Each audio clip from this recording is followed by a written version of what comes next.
रासो साहित्य या चारण साहित्य। रासो साहित्य और या चारण साहित्य, रासो साहित्य जो है वो चारणों के द्वारा लिखा गया साहित्य, इसे चारण साहित्य भी कहा जाता है। और इनका समय है, रासो साहित्य का समय 10वीं सदी से लेकर के 14वीं सदी यानी 4 सदी तक इनका समय रहा था। कौन सी सदी? 10वीं से लेकर के 14वीं सदी के मध्य रासो साहित्य का समय रहा था। इसका मुख्य स्थान राजस्थान है। रासो साहित्य का जो मेन केंद्र है वो कौन सा स्थान है? राजस्थान। इसका मेन मुख्य स्थान है, मेन केंद्र है राजस्थान है। यह रासो साहित्य दरबारी राजनीतिक साहित्य है। कैसा साहित्य? दरबारी, यानी यह किसी राजा के दरबार में लिखा गया साहित्य है। राजा के दरबार में, किसी राजा के दरबार में लिखा गया साहित्य, इसे क्या कहते हैं? रासो साहित्य दरबारी राजनीतिक साहित्य है। रासो शब्द की उत्पत्ति, यानी इसका रासो शब्द कहाँ से निकला, कैसे कैसे निकला, अलग अलग विद्वानों का इसके बारे में अलग अलग मत है। जैसे गारसा दत्तासी कहते हैं कि रासो शब्द की उत्पत्ति राजसूय शब्द से हुई है। किस शब्द से? राजसूय। गारसा दत्तासी कौन था? जिन्होंने हिंदी साहित्य का पहला इतिहास ग्रंथ लिखा था, ठीक है ना। उन्होंने कहा था कि राजसूय, उन्होंने गारसा दत्तासी ने कहा था कि रासो शब्द की उत्पत्ति राजसूय शब्द से हुई है। और बहुत इंपॉर्टेंट क्वेश्चन पूछ सकता है। जॉर्ज ग्रियर्सन था, वो मानता रासो शब्द की उत्पत्ति राजा देश या राजदेश से हुई। ग्रियर्सन के अनुसार किससे? राजा देश या राजदेश से रासो शब्द की उत्पत्ति हुई। गारसा दत्तासी कहता राजसूय शब्द से हुई है। विद्येश्वरी प्रसाद दुबे कहते हैं कि रासो शब्द की उत्पत्ति राज यश से हुई है। किससे हुई? राज यश शब्द से हुई। किसके अनुसार? विद्येश्वरी प्रसाद दुबे के अनुसार रासो शब्द की उत्पत्ति राज यश शब्द से हुई है। डॉक्टर बच्चन सिंह के अनुसार रासो शब्द की उत्पत्ति किससे हुई है? रास से। बच्चन सिंह के अनुसार रास से। पोपटलाल शाह कहते हैं कि रासो शब्द की उत्पत्ति रस से हुई है। किससे हुई है? रस। पोपटलाल शाह रस से। नरोत्तम दास स्वामी रसिक से मानता है। नरोत्तम दास स्वामी किससे मानता? रासो शब्द की उत्पत्ति रसिक शब्द से मानता। कौन? नरोत्तम दास स्वामी। रामचंद्र शुक्ल मानता रासो शब्द की उत्पत्ति रसायन से। रामचंद्र शुक्ल किससे मानते? रासो शब्द की उत्पत्ति रसायन से मानते रामचंद्र शुक्ल। हजारी प्रसाद द्विवेदी रासो शब्द की उत्पत्ति रासक शब्द से मानते। किससे? हजारी प्रसाद द्विवेदी रासो शब्द की उत्पत्ति रासक से मानते हैं। और आचार्य रामचंद्र शुक्ल रसायन से मानते हैं। और हजारी प्रसाद द्विवेदी के समर्थक कौन थे? डॉक्टर दशरथ शर्मा और माता प्रसाद गुप्त है। इन्होंने हजारी प्रसाद द्विवेदी का समर्थन किया कि रासो शब्द की उत्पत्ति किससे हुई है? रासक शब्द से हुई है। और सर्वमान्य मत जो सभी विद्वान इस मत पे आकर स्वीकार करते हैं कि रासो शब्द की उत्पत्ति रासक से हुई है। और ये बताया था हजारी प्रसाद द्विवेदी ने, इसलिए सर्वाधिक मत हजारी प्रसाद द्विवेदी का है। तथा दूसरे स्थान पर डॉक्टर बच्चन सिंह का माना जाता है। और डॉक्टर बच्चन सिंह ने रासो शब्द की उत्पत्ति किससे मानी थी? रास शब्द से मानी थी। आचार्य रामचंद्र शुक्ल ने बिसल देव रासो से रसायन शब्द लिया है।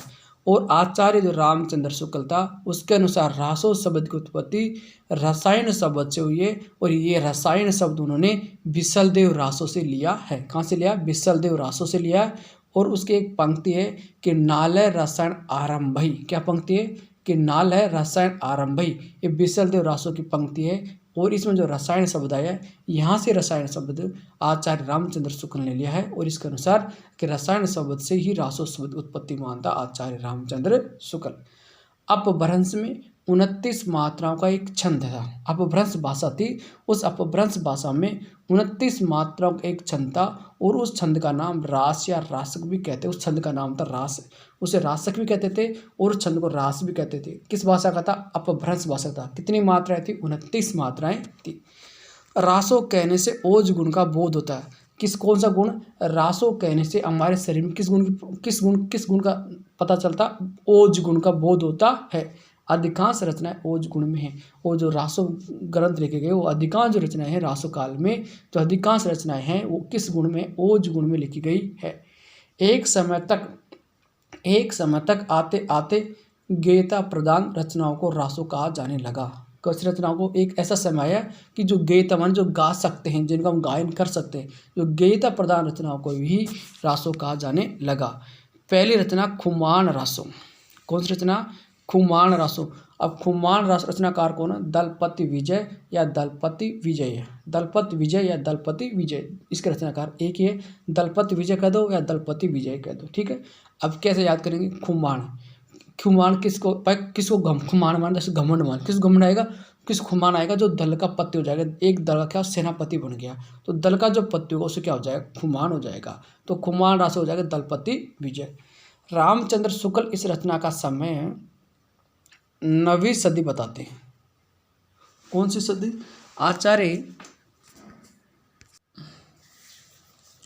आचार्य रामचंद्र शुक्ल है, वो इस खुमान रासो का समय 9वीं सदी बताते हैं। कौन सी सदी?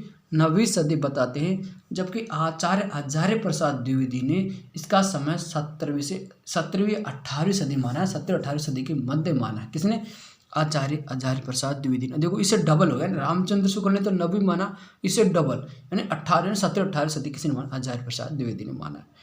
मोतीलाल एक मेनारिया था, मोतीलाल मेनारिया था, उसने मोतीलाल मेनारिया ने इसका समय 18वीं सदी माना। कौन सदी माना? मोतीलाल मेनारिया ने इसका समय कौन सा माना? 18वीं सदी माना है। कौन सा? 18वीं सदी मोतीलाल मेनारिया ने माना। किसका समय? खुमान रासो का समय। इसमें चित्तौड़गढ़ के राजा खुमान द्वितीय का उल्लेख मिलता है। खुमान रासो के अंदर जो चित्तौड़गढ़ के राजा खुमान द्वितीय था उसका उल्लेख मिलता है। ध्यान रखना। किसका उल्लेख? कहाँ के राजा? चित्तौड़गढ़ के राजा था खुमान द्वितीय। उस खुमान के नाम से खुमान राजा खुमान द्वितीय को उल्लेख मिलता है। इस रचना में उल्लेख मिलता है कि बगदाद के खलीफा अल मामून ने चित्तौड़गढ़ पर आक्रमण किया और पराजित हुआ खुमान द्वितीय के द्वारा। इस खुमान रासो से हमें पता चलता है कि एक बगदाद के खलीफा था। कहाँ के? बगदाद के खलीफा था, उसका नाम था अल मामून। बगदाद के खलीफा अल मामून ने चित्तौड़गढ़ पर आक्रमण किया था और चित्तौड़गढ़ के जो राजा थे खुमान द्वितीय, उनके हाथों पराजित होना पड़ा, पराजित होकर गया। इस रचना की मूल समस्या यह है कि इसमें खुमान से लेकर महाराणा प्रताप इनके पुत्र अमर सिंह की घटनाओं का उल्लेख मिलता है। और ये प्रश्न स्पष्ट करके पूछा गया है कि महाराणा प्रताप का उल्लेख किस रचना में मिलता है? तो खुमान रासो में मिलता है। इस रचना में मूल समस्या यह है कि इसमें खुमान रासो से लेकर के महाराणा प्रताप व अमर सिंह तक पता चलता है। अमर सिंह तक की घटनाओं का इसमें उल्लेख किया गया। किसमें? खुमान रासो में। असल में रचना खुमान के चरित्र पर नहीं बल्कि खुमान के वंश पर लिखा गया एक महाकाव्यात्मक इतिहास है। यह खुमान के पे नहीं बल्कि खुमान वंश पर लिखा गया एक महाकाव्यात्मक इतिहास है। ये लगभग 800 वर्षों का परिमार्जन ग्रंथ, यानी इस ग्रंथ में लगभग 800 वर्षों का पता चलता है। 800 वर्षों का परिमार्जन ग्रंथ है। तो का खुमान रासो दलपति विजय। अगला रासो ग्रंथ आता है बिसलदेव रासो। कौन सा रासो आता है? बिसलदेव रासो आता है। और बिसलदेव रासो के रचनाकार कौन है? नरपति नाला है। कौन है? बिसलदेव रासो के रचनाकार कौन है? नरपति नाला है। बिसलदेव नर का पति, नरपति नाला है। नरपति नाला बिसल क्या कह रहा है कि नरपति नाला है। तो बिसलदेव रासो रचनाकार कौन है? नरपति नाला है। बिसलदेव रासो के पहले संपादक सत्यजीवन वर्मा थे। बिसलदेव रासो जो रचना है इसका सबसे पहले संपादन कार्य किया था सत्यजीवन वर्मा ने। किसने? बाय बिसलदेव 20 देवता है गया तो उसका संपादन कोर के जो सत्य बोलता, जो सत्यजीवन वर्मा ने बिसलदेव रासो का सबसे पहले संपादन किया था। इस बिसलदेव रासो ग्रंथ के अंदर 125 कहते हैं को या 128 यानी 125 या 128 इसके अंदर छंद है। लगभग 2000 चरण है और पूरी कथा 4 खंडों में विभाजित मिलती है। यानी बिसलदेव रासो कितने खंडों में रचना? 4 खंडों में मिलती है। कितने खंडों में? बिसलदेव रासो रचना 4 खंडों में मिलती है, लगभग 2000 चरणों में। कितने चरणों में? लगभग इस रचना के 2000 चरण है और 125 या 128 छंद है और 4 खंडों में मिलती है। 4 खंडों का विस्तार से वर्णन देखो। पहला खंड क्या है? पहला खंड है जो विग्रह राज चतुर्थ का मालवा के परमार राजा भोज की पुत्री राजमती से विवाह। क्या कहेगा? जो इसका पहला खंड है उस पहला खंड में क्या बताया गया है कि विग्रह राज चतुर्थ था उस विग्रहराज चतुर्थ ने मालवा के एक शासक था, परमार शासक, उसका नाम था भोज, और भोज के पुत्री थी राजमती, उससे विवाह किया था। तो उस विवाह की घटना के बारे में वर्णन है पहला खंड में। दूसरा खंड में क्या है, राजमती द्वारा व्यंग करना व राजा का उड़ीसा चले जाना। दूसरे खंड में क्या है, जो राजमती थी परमार राजा मालवा के परमार शासक भोज की पुत्र जो राजमती है, उस राजमती ने व्यंग किया किस पर, विग्रहराज चतुर्थ पर। इस बात से विग्रहराज चतुर्थ नाराज हो जाते हैं और कहाँ चले जाते हैं, उड़ीसा चले जाते हैं। कहाँ जाते हैं, विग्रहराज चतुर्थ उड़ीसा में चले जाते हैं। फिर राजमती का विरहवन, अब राजा कहाँ चला गया, उड़ीसा चला गया, तो राजमती रहेगी महलों में अकेली। तो राजमती का जो फिर विरह वर्णन है, उसका रोना धोना था, उसका वर्णन तीसरे खंड में मिलता है। कौन से खंड में, तीसरे खंड में। अंतिम खंड है चौथा खंड, और चौथा खंड क्या है कि राजा का लौट आना, फिर राजमती का मायके चले जाना और राजा द्वारा मायके से उसको मनाकर लाना। क्या हो गया, यानी चौथा खंड है। उस चौथा खंड में क्या है कि जो राजा था वो वापस आ जाता है कहाँ पर, जहाँ अपने वहाँ अजमेर शासक था, तो वापस अपने में आ जाता है और राजमती तब रूट कर कहाँ चले जाती है, अपने मायके चले जाती है। फिर राजा द्वारा वापस उसको मनाकर लाने के लिए जाता है। राजमती हिंदी की पहली प्रोसित पत्रिका नायिका है। कैसी, प्रोसित पत्रिका। और प्रोसित पत्रिका नायिका किसे कहते हैं कि जिस ऐसे नायिका जिसके पति प्रदेश चले जाते हैं, यानी विदेश चले जाते हैं, उसे कहते हैं प्रोसित पत्रिका नायिका कहते हैं। और हिंदी की पहली प्रोसित पत्रिका नायिका कौन है, राजमती, क्योंकि राजमती के जो पति थे विग्रहराज चतुर्थ, वो कहाँ चले जाते, उड़ीसा चले जाते हैं, इसलिए हिंदी की पहली प्रोसित पत्रिका नायिका कौन होगी, राजमती हो गई। प्रोफेसर नामवर सिंह का कथन प्रोफेसर एक नामवर सिंह कथन है कि राजमती के प्रति जबान की इतनी तेज एवं मन की इतनी खरी नायिका समूचे मध्य युग में दूसरी नहीं मिलती है। देखो, प्रोफेसर नामवर सिंह ने कहा है राजमती के बारे में, कहा कि वो जबान की इतनी तेज है, इतनी तेज जबान है और मन की इतनी खरी है, नायिका पूरे मध्यकाल में ऐसी कोई नायिका नहीं मिलती जो राजमती की जैसी हो। डॉक्टर बच्चन सिंह का कथन, और डॉक्टर बच्चन सिंह ने इस नामवर सिंह कथन का समर्थन किया, यानी डॉक्टर बच्चन सिंह ने यही बात कही जो नामवर सिंह क्या कहता है कि राजमती है जो अब जबान की इतनी तेज और मन की इतनी खरी है, ऐसी नायिका पूरे मध्य युग में नहीं मिलती है, ये बात कही नामवर सिंह ने। और नामवर सिंह की इस बात का समर्थन किया किसने, डॉक्टर बच्चन सिंह ने। और डॉक्टर बच्चन सिंह ने हिंदी साहित्य का दूसरा इतिहास लिखा था। हिंदी में पहली बार 12 मास आए, 12 मासों इस रचना में मिलता है, यानी कार्तिक मास से 12 मास जो रचना है वो सबसे पहले बिसल देव रासों से माना जाता है। हिंदी 12 मासा पद्धति का पहली शुरुआत किससे, बिसल देव रासों से मिलता है। और बिसल देव रासों में जो पहला माह कौन सा, कार्तिक माह से शुरू होता है। कौन से महीने से, कार्तिक माह से। इसमें इसका पति 12 वर्षों के लिए उड़ीसा प्रवास पर जाता। कितने वर्ष के लिए, 12 वर्ष तक बिसल देव रासों, विश्व विग्रह चतुर्था, विग्रह चतुर्थ कितने वर्ष के लिए, 12 वर्ष के लिए उड़ीसा जाता है। हिंदी की पहली साहित्य रचना कौन सी है, तो हिंदी की यदि ऐसा पूछा है कि हिंदी की पहली साहित्यिक रचना, तो उसका नाम है बिसल देव रासो है, जो हिंदी की पहली साहित्यिक रचना है। कौन सी रचना है, बिसल देव रासो हिंदी की पहली साहित्यिक रचना है। साहित्यिक ब्रज भाषा की पहली रचना बिसल देव रासो है। हिंदी की पहली साहित्य रचना बिसल देव रासो, और साहित्यिक ब्रज भाषा की पहली रचना भी बिसल देव रासो। ब्रज भाषा की पहली बिसल देव रासो है और ऐसे बिसल देव रासो है। बिसल देव रासो की संपूर्ण कथा ललित मुक्त काव्य में कही गई है। कैसे काव्य में, बिसल देव रासो है, इसकी संपूर्ण कथा है जो ललित मुक्त काव्य में कही गई है। ये गेय मुक्त रासो परंपरा का प्रतिनिधित्व ग्रंथ है। किस पर, यानी ये ग्रंथ है जो गाय योग्य ग्रंथ है, यानी इसका गायन किया जाता है, इसलिए गेय मुक्त रासो परंपरा का प्रतिनिधि ग्रंथ है। रासो परंपरा का प्रतिनिधि ग्रंथ पृथ्वीराज रासो को मानते हैं। रासो परंपरा का जो प्रतिनिधि ग्रंथ है उसके पृथ्वीराज रासो को, और पृथ्वीराज रासो रचना चंद्रप्रदाय ने की थी, लेकिन गेय मुक्त रासो परंपरा का पहला ग्रंथ बिसल देव रासो को माना जाता है। बिसल देव रासो पर उपदेश रसायन रास ग्रंथ का प्रभाव देखा जा सकता है। बिसल देव रासो है, इस ग्रंथ पर किस ग्रंथ का प्रभाव देखा जा सकता है, उपदेश रसायन रास ग्रंथ का प्रभाव देखा जा सकता है। और उपदेश रसायन रास जो ग्रंथ था ये जिन्न दत्त सूर्य ने लिखा था। किसने लिखा था, जिन्न दत्त सूर्य ने उपदेश रसायन रास ग्रंथ लिखा था। यह संगीतात्मक और समान छंदों की योजना है। कैसा? छोटी सी कथा है, संगीतमय है और समान छंदों की एक योजना है। विसल देव रासो विशुद्ध वियोग श्रृंगार की रचना। कैसे रचना? अभी याद रखना, कैसे? श्रृंगार रचना, लेकिन कैसे? किस श्रृंगार में भी?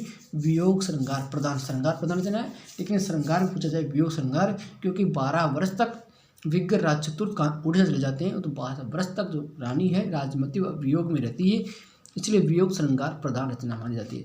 यह रचना वीर रस का कोई प्रभाव नहीं है, और इस रचना पर वीर रस का कोई प्रभाव नहीं देखा जा सकता। किस रचना पर? विसल देव रचना। विसल देव कैसी रचना है? श्रृंगार प्रधान रचना है, और श्रृंगार में पूछा है कौन सी? तो वियोग श्रृंगार प्रधान। आदिकाल की वे रचनाएं जो वियोग श्रृंगार की अभिव्यक्ति करती है उन्हें विसल देव रासो, संदेश रासक, ढोला मार्रा दुआ है। देखो, आदिकाल में लिखी गई 3 रचना ऐसी है जो वियोग श्रृंगार का करती है। उसमें सबसे पहले आती है विसल देव रासो, दूसरा पर संदेश रासक, तीसरा पर ढोला मार्रा दुआ। ये 3 रचनाएं जिसमें क्या वियोग की बात की गई है। विसल देव रासो, संदेश रासक और ढोला मार्रा दुआ। आदिकाल की वो रचनाएं जो संयोग श्रृंगार की अभिव्यक्ति करती है, वो उसमें राउलवेल रोड़ा कवि की, बसंत विलास और पद्मावती की पदावली, 3 रचनाएं। तो 3 रचना तो वियोग प्रधान है और 3 रचना कौन सी? संयोग श्रृंगार की रचना है। श्रृंगार 6 रचना होगी, वियोग विसल देव रासो, संदेश रासक, ढोला मार्रा दुआ वियोग श्रृंगार हो गई, जबकि संयोग श्रृंगार राउलवेल, बसंत विलास और पदावली विद्यापति की। विसल देव रासो पर आचार्य रामचंद्र शुक्ल जी की टिप्पणी है कि प्राचीन वीर गति परंपरा का सबसे पुराना ग्रंथ है। ये किसने कहा? ये प्रश्न पूछा जा सकता है कि प्राचीन वीर गति परंपरा का यह सबसे पुराना ग्रंथ है। आचार्य रामचंद्र शुक्ल ने किस ग्रंथ के बारे में कहा था? विसल देव रासो के बारे में कहा। विसल देव रासो की जो चर्चित पंक्तियां कौन कौन सी है? चर्चित पंक्तियां नालय रसायन आरंभई, ये परिचित पंक्ति है, और ये किसकी पंक्ति? नालय रसायन आरंभई, ये किसकी है? विसल देव रासो की है। और इस रसायन शब्द से ही आचार्य रामचंद्र शुक्ल ने रासो शब्द की उत्पत्ति मानता है। आचार्य रामचंद्र शुक्ल ने रसायन शब्द यहीं से लिया है, जो कि रासो शब्द की उत्पत्ति विषय बताता है। संवत 1272 मंझारी, ये पंक्ति भी विसल देव रासो से ली गई है। संवत 1272 मंझारी, यानी संवत 1212 और ईस्वी होगी 1212 से 97 1155 ईस्वी। विसल देव रासो 12वीं सदी की रचना है। विसल किस रासो की? 12वीं सदी की। विसल देव रासो 12वीं सदी की रचना है। स्त्री जन्म काई दियो हो महेश, ये पंक्ति है कि स्त्री के जन्म काई दियो मो महेश, अवर जन्म धारे गढ़ा हो नरेश। ये पंक्ति किसकी है? तो विसल देव रासो से लिखी है कि स्त्री जन्म काई दियो हो महेश, अवर जन्म धारे गढ़ा हो नरेश, दव का दादा हो कुपल ले। देखो पंक्ति क्या है कि दव का दादा हो कुपल ले, जीव का दादा ने पाला वही। ये पंक्ति विसल देव रासो से लिखी है कि दव का दादा हो कुपल ले, जीव का दावा ने पाला वही। ये पंक्ति विसल देव रासो से लिखी गई है। चूंकि यह रचना वियोग श्रृंगार में लिखी गई है, अतः इसमें मासलता का अभाव है। चूंकि रचना वियोग श्रृंगार में लिखी गई है, अतः इसमें मासलता का अभाव है। ठीक है दोस्तों, ये जानकारी अच्छी लगी तो चैनल को सब्सक्राइब